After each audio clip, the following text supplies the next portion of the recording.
everyone, and welcome to today's episode of Groundspeak. My name is Athri Bartanroy, and today it is my privilege to introduce Mrs. Priti Agrawal, who is the leading force behind Kalakriti Shines. Kalakriti Shines is an organization which is responsible for pioneering and designing of the Madhubani crafts. Madhubani, as you know, is a world-famous art form drawing huge accolades and appreciation from the world over. Mrs. Agarwal has been associated with this craft from 1992 and continues to nurture and promote it. She works with the craftspeople in order to make these beautiful Madhubani crafts which we see today in her house. It is my privilege to introduce her through a conversation highlighting a number of points. We welcome you, ma'am.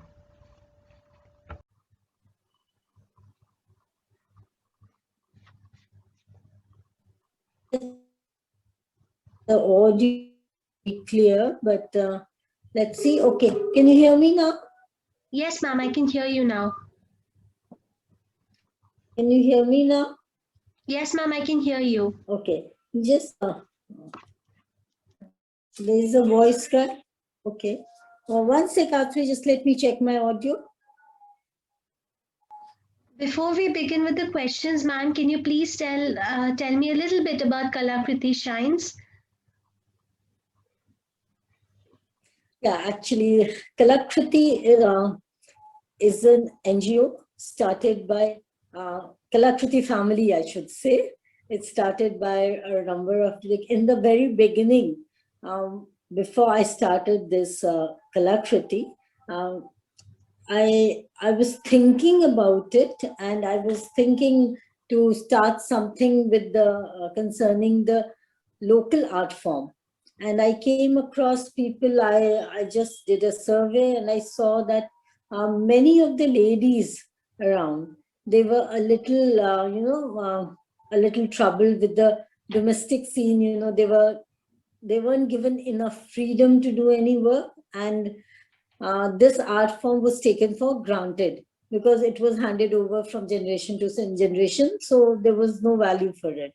And so I got these 20 ladies together, and I fine-tuned the craft, which they already had, definitely.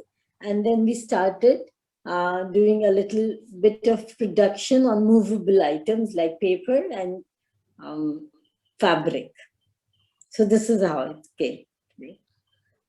That's very inspiring, ma'am, because it's people with your inspiration and your role models who are actually able to help people with such beautiful art forms and art skills to come and showcase their talent. Thank you so much, ma'am. It is today that we are able to see such beautiful Madhubani paintings in our homes and in offices and all. So thank you very much, ma'am, for all. My first question to you is, ma'am, could you give a brief history about the development of the Madhubani painting culture in the region? Yes, I can. Look, Madhubani painting's origin is lost in its antiquity, I would say. It finds its traces in mythology in the Janak era. Janak means the father of Sita, goddess Sita. And it was during that region that Raja Janak, he commissioned these women folk of the region to adorn the mandap, the wedding mandap of goddess Sita. It was before he got these ladies to paint the mandap. Before this, they were generally doing it on social scenes and, during the weddings and during the Marni, Jini or Mundan, Chatti. And it was during the wedding of Sita that it got a little prestige. It came from the floors to the walls. So it dates back to that era. So this is the history. And it was passed down from generation to generation. And it was, as I said earlier, it was practiced on the floors before the wedding of Sita. And now if we come to the modern part, after that era, like pre-independence, I could say 1934, during the earthquake that we had, the massive earthquake. Um, After the earthquake, a British officer, he came down to have a look at all the, he came to inspect the damages done by the earthquake here in Mithilanchal. And it was then that he discovered this art. And like it was the first time ki somebody outside the Mithila region came to this region and saw this art, which was by then taken for granted. Nobody, like it was in this region, and it was, everybody was doing it, but there was nothing very special about it. And then again, after that, during the famine that struck, maybe I think it was in the 60s, if I remember, I'm not very sure. It was done to, generate employment at that time. And I would like to specially mention the name of Pupul Jekar. You must be knowing her. She is associated with, she reviving the handicrafts and keeping it alive. She's very popular. So it was, I would mention her name because she was there like supplying the medium for this work. She helped the artisans and all. So they got all the fabrics, the handmade paper and the handloom to paint, and then that could be traded. And it was, you could say that the employment was generated by it that time. So I think that's enough for if you, from the Janak era to Pupul Jekar, I think that's a long way down the history, right? Ma'am, you're working like on the ground with these Madhubani paintings, with designing them and making and helping the weavers like with painting and supplying them with raw material. Have you seen a change in these paintings over the years? Oh yes, there's been a change. The major change is the medium on which they are working, right? As I said earlier, that from the walls and the floors, it came down to fabric and handmade paper. And a very major thing was, before they were working on these organic dyes, the natural dyes, and they made paints with flowers, leaves, and mud, all these things. But now they are using synthetic dyes and synthetic paints. So that's a very major change in the Madhubani painting. And first they had these, the coated walls. Ye gobar se jo diwalein coat. Can I talk in Hindi also? Yes, No ma'am, problem? absolutely. Okay. So the cow dung part, the gobar se pehle diwalein lipi jati thi, they say, mud walls, and then they used to decorate it.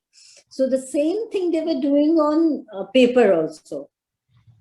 They took handmade paper, they did the same, smudging it with the cow dung, and then they were painting on it. And then there was this ceramic and stones and pottery.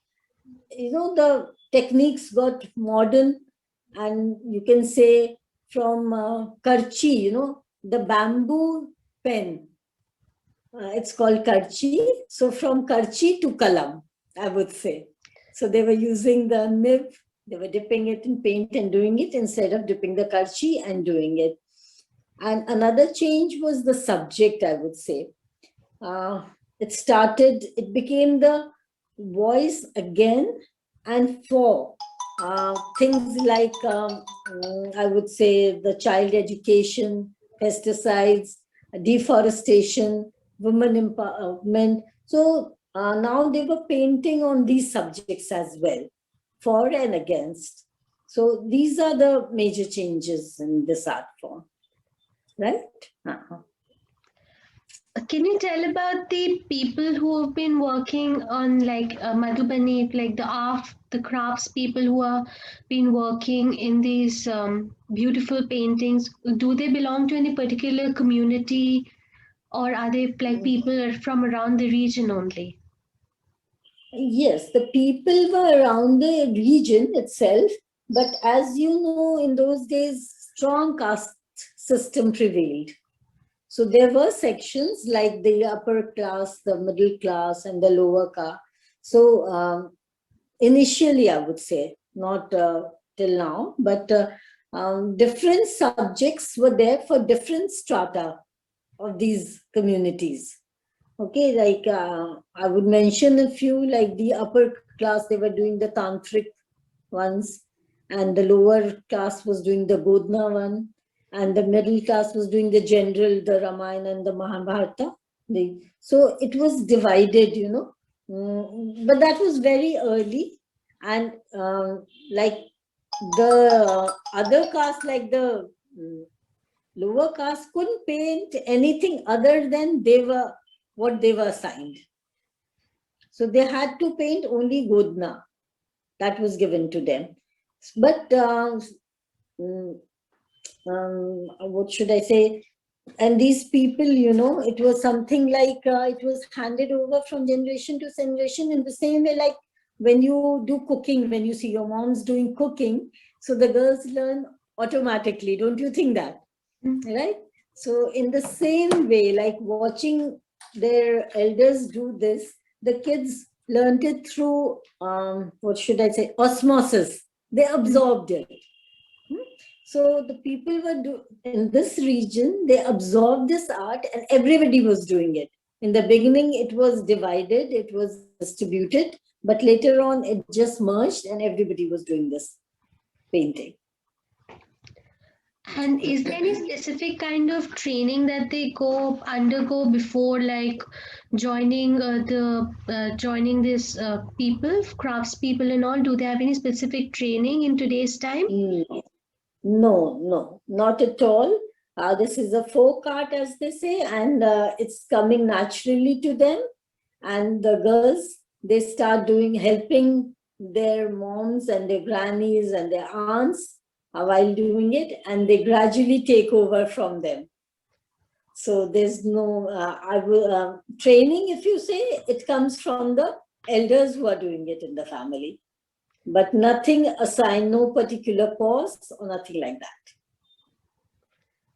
that. And means Kalakriti shines, as you said, it's the Kalakriti family. So, the Kalakriti family, what was as you said, it was the inspiration to bring the local art, local people, and the local art forms to a platform and to but has there been like who was like the driving force behind? Was there anybody with you who was there with you at the initial beginning and has continued to be a part of this organization since then? Yes, yes. And as for the driving force, I wouldn't say, but the inspiration, I would talk about the inspiration. I would say that this art itself was the inspiration.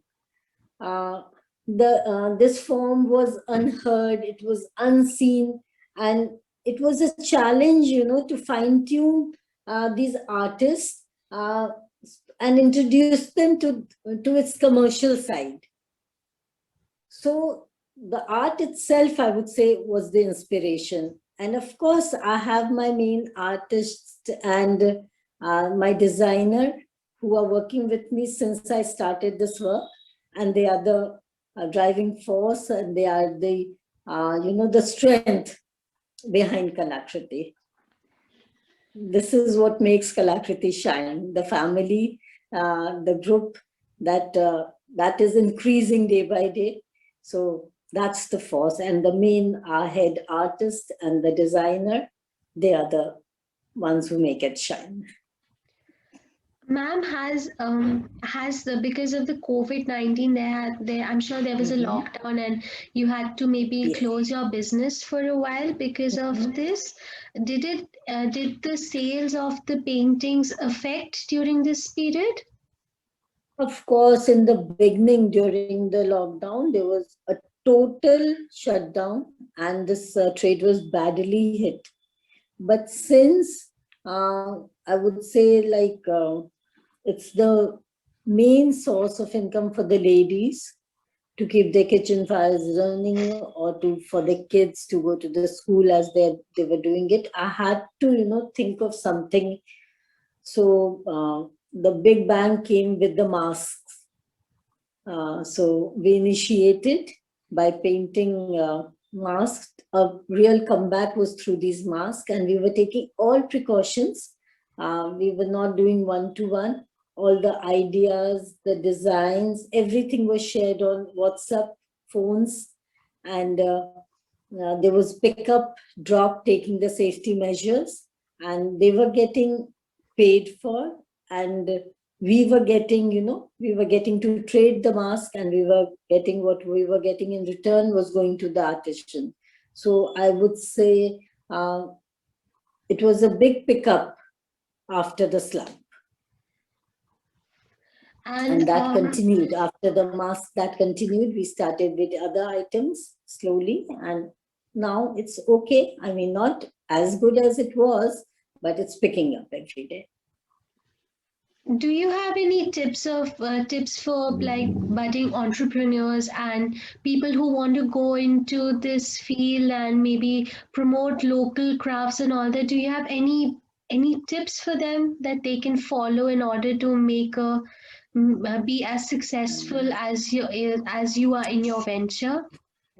Thank you. That is very kind. But yes, for the entrepreneurs, I would say that they have to be aware that human capital is involved in this work.